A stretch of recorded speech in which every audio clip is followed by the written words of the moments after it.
Bonjour, une nouvelle vidéo pour faire le point sur notre territoire, à la fois du Covid, mais aussi des différentes mesures que nous avons été amenés à prendre pour justement faire face à cette crise.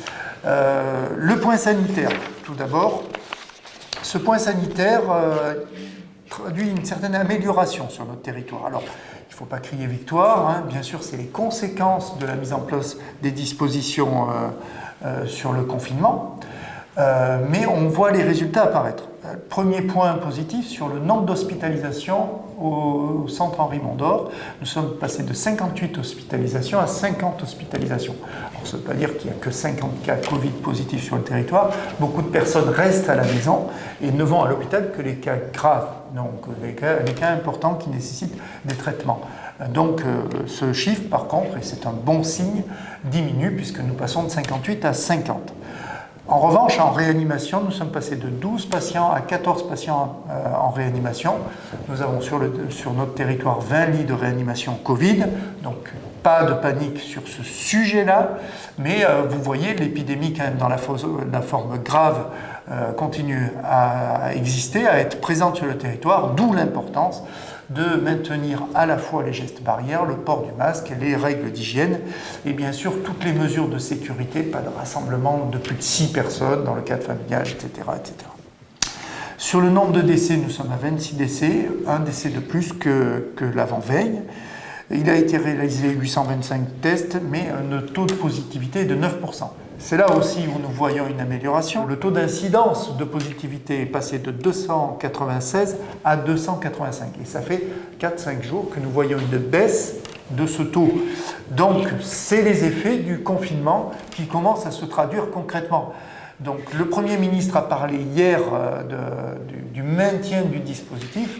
À la lumière des chiffres que nous voyons sur notre territoire, il y a une cohérence dans la position gouvernementale de maintenir les règles de confinement encore temporairement pour justement diminuer ce pic que nous risquons d'avoir en réanimation et en hospitalisation des cas graves, puisqu'il y a un certain temps qui doit s'écouler entre l'infection, hein, le Covid lui-même, et le développement des symptômes de la maladie. Donc il y a un délai qui va entre 4 et 6, 8 jours en moyenne.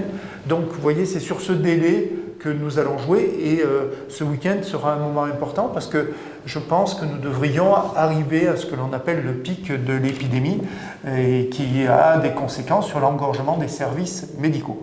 C'est l'occasion quand même de dire très sincèrement merci à tous les personnels de santé qui sont mobilisés, hein, quelle que soit leur fonction, parce que je pense que tout le monde contribue à la lutte contre la maladie, que ce soit les médecins, les infirmiers, les assistants, tout le personnel réuni qui fait ce travail remarquable et qui nous permet de résister.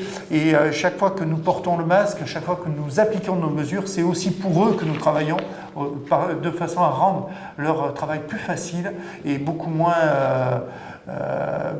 compliqué dans des décisions qu'on pourrait être amené à prendre si nous n'avions plus de place ou si nous avions un engagement complet des services médicaux. Voilà sur le point sanitaire. Un deuxième moment, un point sur les EHPAD, notamment les EHPAD de la ville. Dire que d'abord, le personnel est bien évidemment mobilisé, je les en remercie. On a un certain nombre de volontaires de la ville qui se sont ajoutés au service des EHPAD pour justement faciliter les animations culturelles et sportives, donc pour nos aînés.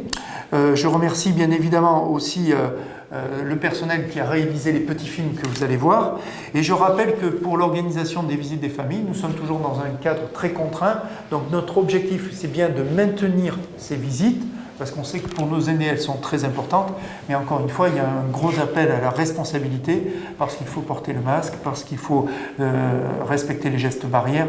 Un cas positif dans un EHPAD d'un résident peut avoir des conséquences dramatiques en termes de contagion et de répartition de la maladie au sein même de l'établissement. Bonjour. Je viens voir Monsieur Blanc. Il n'y a pas de souci. Je vous laisse remplir le petit formulaire. Tout à fait.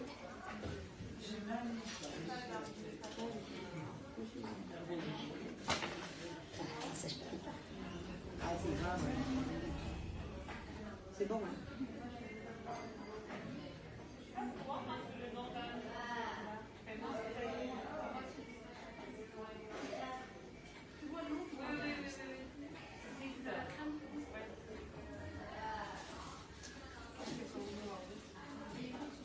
c'est parfait. Merci. Et bien, je vous remercie. À tout à l'heure. Bon après-midi. Merci, au revoir. Troisième dossier, c'est les marchés. Donc demain, marché couvert. La vidéo est réalisée vendredi matin. Donc demain, il y aura le marché couvert. Je vous rappelle que ce marché est ouvert de 6h30 à 12h30. Que les commerçants, donc il y en a la liste sur aurillac.fr. Alors je vous invite à aller voir parce que vous savez que vous pouvez précommander un certain nombre de choses et soit vous faire livrer, soit le retirer dans une boutique qui est juste à l'entrée du marché. Donc profitez du dispositif, mais où venez au marché. Vous savez que les règles sanitaires sont particulièrement respectées et qu'on fait très attention sur le marché. Donc je remercie les uns et les autres pour cette vigilance, notamment pour les clients du marché qui acceptent gracieusement quand même de faire la file d'attente, de respecter les 1 mètre d'écart, etc., de porter le masque, d'utiliser le gel hydroalcoolique. Voilà, nous avons donc les dispositifs du drive, des commandes, des précommandes qui sont réalisables et des livraisons à domicile qui sont de nouveau installées. Troisième dossier, c'est peut-être un zoom particulier et il y a une petite vidéo de Thierry Perbet, président de l'UMI, pour nos restaurateurs.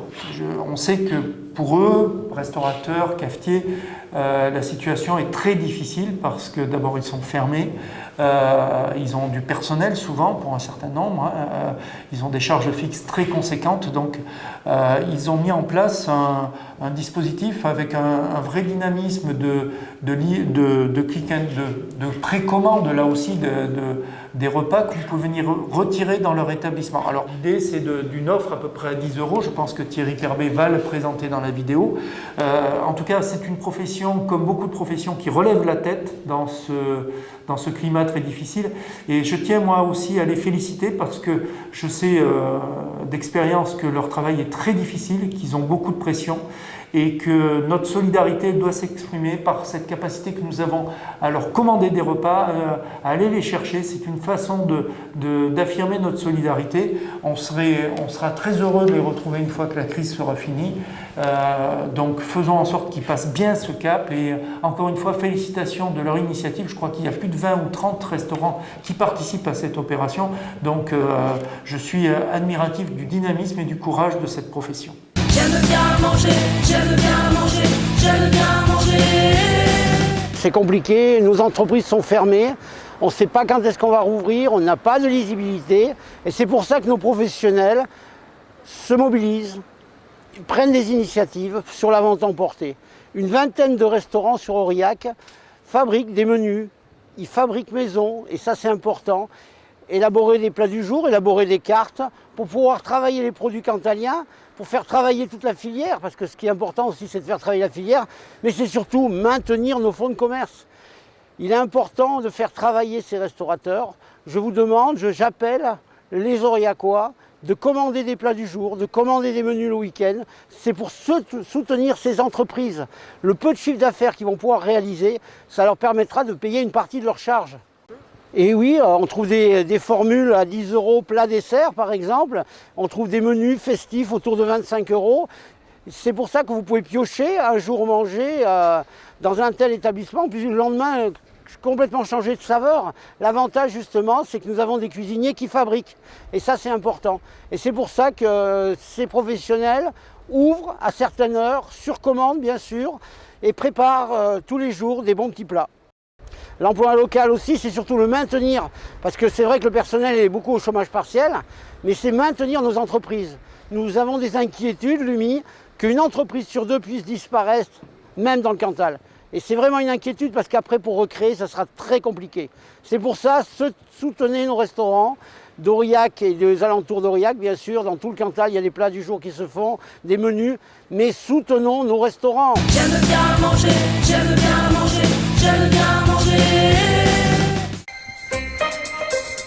Merci Thierry pour cette vidéo. Dernier point, un petit clin d'œil sur le 11 novembre. C'était un moment émouvant, hein, je dois avouer, parce que d'abord, ça fait 102 ans que cette terrible guerre s'est terminée. Elle a été suivie de manière concomitante avec la grippe espagnole qui a fait beaucoup de morts sur notre territoire. Je crois que de cette leçon des anciens, il faut garder quand même la substance et se rappeler que les sacrifices de nos anciens pour la liberté, mais aussi face à la maladie, eh bien, doit nous donner du courage, parce que d'abord, ces anciens ont vaincu à la fois la guerre et vécu l'épidémie. Et dans la situation que nous vivons aujourd'hui, qui est quand même moins dramatique, même si elle est importante, eh bien, c'est un message d'espoir qui nous est envoyé. Et je crois que quand on doute de notre futur, il est toujours important de regarder en arrière, regarder l'histoire, voir comment justement nos aînés ont résisté à ces situations beaucoup plus catastrophiques que les nôtres aujourd'hui. Et c'est une forme peut-être de courage qui nous est envoyée de la part de nos aînés. Donc merci, à lundi pour la prochaine vidéo, et puis passez un bon week-end.